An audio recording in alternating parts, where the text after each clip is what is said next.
ये है हमारा linear equation in two variable का टॉपिक है। इसमें लिखा है a system of simultaneous linear equation can have. Simultaneous linear equations मैंने बताई है क्या होती है। मान लो आपके पास लीनियर इक्वेशन टू वेरिएबल हम पढ़ रहे हैं, a1x plus b1y plus c1 is equal to 0, a2x plus b2y plus c2 is equal to में 0।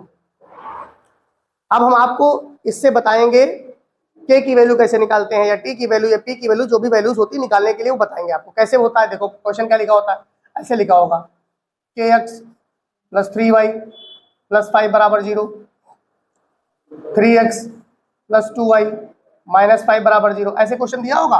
और कहेगा, कोई कंडीशन दे देगा कि मैनी सोल्यूशन है, कि यूनिक सोल्यूशन है, कि नो सोल्यूशन है। अब मैंने 3 नाम लिए, कौन कौन।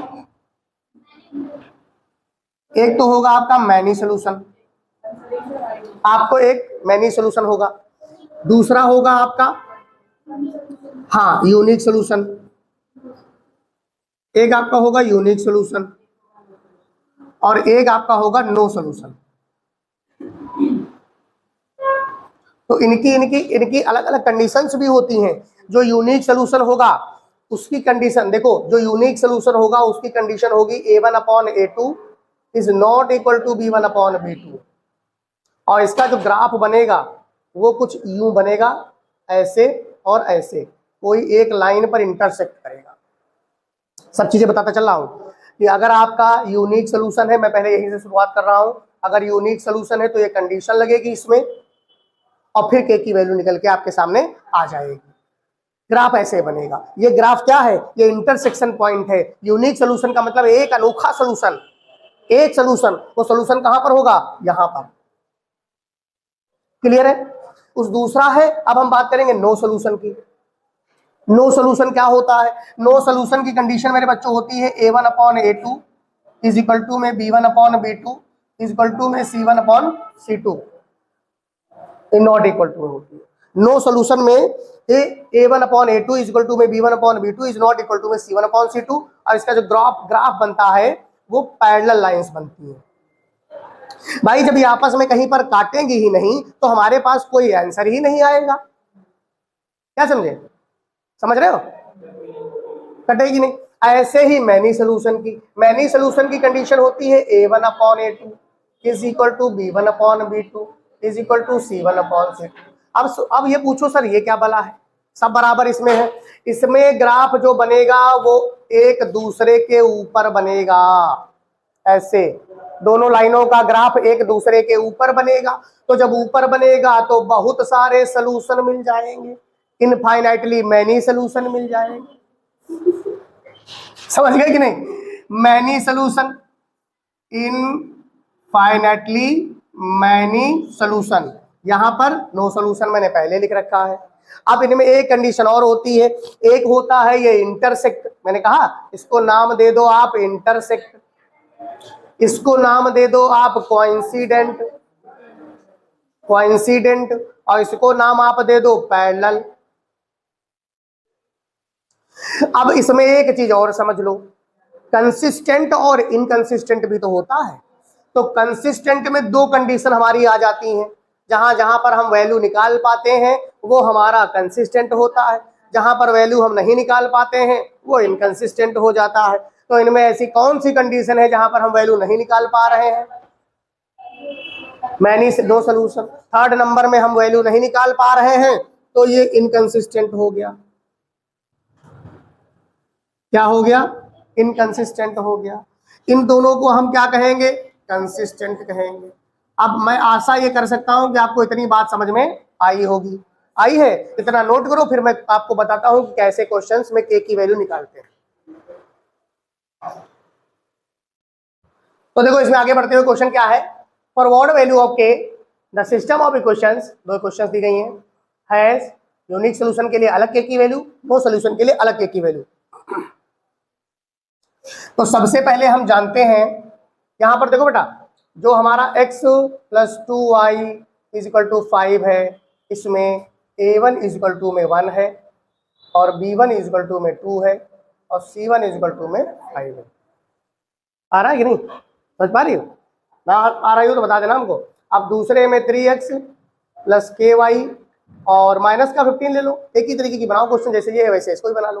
तो इसमें a1 बराबर में 3 हो गया, b1 बराबर b2 सॉरी a2 बराबर में 3 हो गया, b2 बराबर में k हो गया और c2 बराबर माइनस का 15 हो गया। क्लियर है? हाँ, ये इधर 15 था, इधर ले गए तो माइनस का 15 हो गया, तो माइनस का ले लिया। समझ गए कि नहीं समझे? अब देखो पहला कंडीशन क्या है, यूनिक सोल्यूशन। तो हम जानते हैं यूनिक सोल्यूशन के लिए क्या होता है, बहुत बढ़िया, ऐसे ही समझ में आप लोगों को आ गया। देखो a1 upon a2 is not equal to b1 upon b2। तो a1 कितना है, a1 1 है, a2 कितना है 3 है, is not equal to b1 कितना है 2 है, b2 कितना है k, क्रॉस मल्टीप्लाई करा दो, k is not equal to 6।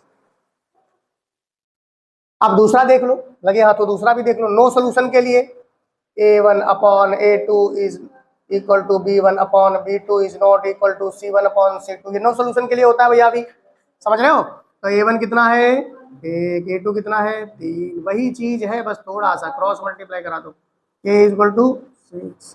ये आंसर दूसरा, ये आंसर पहला। बताओ खुश हो? हाँ बताओ कौन सा नहीं सोच रहा?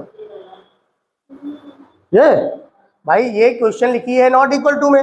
नॉट इक्वल टू की कंडीशन होती है कब, जब यूनिक सोल्यूशन होता है। बोलो बोलो, एक सोल्यूशन इकलौता सोल्यूशन। तो जैसा लिखा था वही मैंने कर दिया भाई, a1 की जगह 1 डाला, a2 की जगह 3 डाला, b1 की जगह 2 डाला, b2 की जगह k डाला। अरे भाई जब दिया है तो डालेंगे कि b2 की जगह 3 दिया है तो डाला मैंने, जो जो वैल्यू जो दी रहेगी वही डालेंगे। नियति समझ रही हो? देखो इधर, अब यहाँ देखो वही चीज है, बस केवल बराबर वाला वैल्यू, जो यहाँ पर बराबर का निशान लगा हुआ है, तो ये वैल्यू बराबर में आ रही है, ये बराबर में नहीं आ रही है। अच्छा इसका मतलब क्या है मैं बताऊं? इनका मतलब क्या है? ये तो सवाल है, आपने इससे सीखा क्या वो मैं बताता हूं। देखो तो 1 मिनट और देख लो जी, थोड़ा सा 1 मिनट और सवाल को देखो भैया, रुको लिखना बंद करो पहले, 1 मिनट और सवाल को देखो। इससे क्या मतलब हुआ? इससे मतलब ये हुआ कि अगर हम के बराबर में 6 डाल देंगे यहां पर, तो हमें कोई भी सोल्यूशन नहीं मिलेगा। कैसे देखो हम बताते हैं, एक्सपेरिमेंट करके दिखाते हैं। x प्लस 2y बराबर में कितना है बच्चों 5, ये क्वेश्चन 1 है, और वहां पर 3x है, और k की वैल्यू कितनी है 6 डाल दें अगर हम, बराबर में कितना है 15।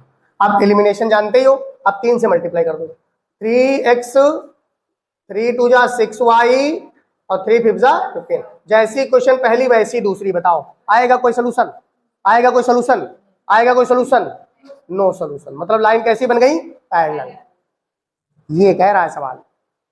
6 के अलावा और कोई भी वैल्यू तुम डाल दो, कोई भी वैल्यू तुम डाल दो, तुम्हें आंसर मिलेगा।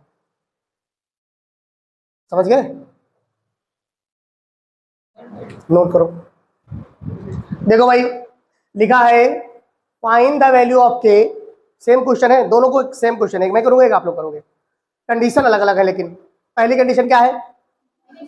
Has infinitely many solutions. तो बताओ मुझे कंडीशन क्या होगा, इसकी कंडीशन बताओ, इनफाइनाइटली मेनी सॉल्यूशन की कंडीशन बताओ। a1 upon a2 b1 upon b2। बहुत बढ़िया। अब हमारे पास दो इक्वेशंस हैं, देखो एक ये क्वेश्चन है और एक ये क्वेश्चन है। एक क्वेश्चन इसको ये मान लो, एक क्वेश्चन इसको दूसरा मान लो। तो अब हम क्या a1 a2 अलग अलग थोड़ी लिखेंगे यार, अब समझदार हो गए हो, a1 a2 आपको पता चल गया। बताओ a1 क्या है? वेरी गुड, a1 क्या है 4, a2 कितना है? बहुत बढ़िया। कॉफिशिएंट लेते हैं, जैसे x का जो कॉफिशिएंट होता है वो लेते हैं a1 a2 में, y का कॉफिशिएंट वो लेते हैं b1 b2 में। तो यहाँ बराबर क्या हो जाएगा? b कितना है 5 अपॉन में 10। आगे इसमें भी कुछ नहीं है उसमें भी कुछ नहीं है, तो लेना का कोई मतलब ही नहीं हो, खत्म कर दो उसको। यहाँ पर आपका क्रॉस मल्टीप्लाई कर दो, 5k इज इक्वल टू में 40, इट मीन्स दैट 40 अपॉन 5, 5 8 जा 40, k इज इक्वल टू 8। कहने का मतलब है इन इक्वेशंस में अगर हम k बराबर 8 डाल दें तो हमारे पास ढेर सारे सलूशन आ जाएंगे। ठीक है? हाँ, ये आपका होमवर्क होगा, कमेंट बॉक्स में आंसर हमको बताओगे। ठीक है? चलो जाना जरूरी है। देखो भाई देखो, तुम लोगों की बहुत ज्यादा डिमांड पर सवाल में होमवर्क में नहीं दे रहा हूं, इसको स्थगित करता हूं,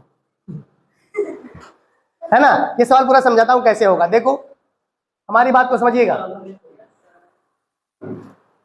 हेलो, देखो हमारी बात को समझो। ये लिखा है find the value of K for which the pair of linear equations kx + 3y - 2 = 0 and 12x + ky = k has no solution. तो मैं आपको एक बात बता दूं, फॉर नो सॉल्यूशन के लिए a1/a2 बोलिए b1/b2 is not equal to c1/c2। अब बच्चे हमसे क्यों कहें कि सर इसको होमवर्क मत दीजिए, इसलिए कहें क्योंकि इसमें k1 k2 k3 बहुत सारे के थे, तो घबराना नहीं है। बहुत सारे के से आप रखते चले जाओ वैल्यू, पहले मेरी तरह रखते चले जाओ। a1 कितना है k, a2 कितना है 12 बराबर में b1 कितना है 3, b2 k is not equal to में c1 कितना है -2 मान लो, चलो -2 तो इधर -k हो जाएगा। मतलब अगर इसको इस तरीके से ले रहे हो तो फिर इसको भी इस तरीके से लेना पड़ेगा। बात समझ रहे हो? अगर ये 0 के पहले है तो ये भी इधर आ जाएगा, तो ये 0 बन जाएगा। या तो इसको आगे बढ़ाओ, तो बात समझ गए कि नहीं? हम या तो इसको 2 लेते, अगर 2 लेते तो इसको k लेते, 2 होता कैसे, ये इधर चला जाता। अब देखो भाई ये बड़ा परेशान कर रहा है, इसको हटा दो, हटा दो इसको, इसको ले लो k, और k का स्क्वायर कितना होगा k², और बराबर में 36। अब कह रहे हैं कि प्लस, हम कह रहे हैं बच्चों से कि k बराबर में ±6 होता है।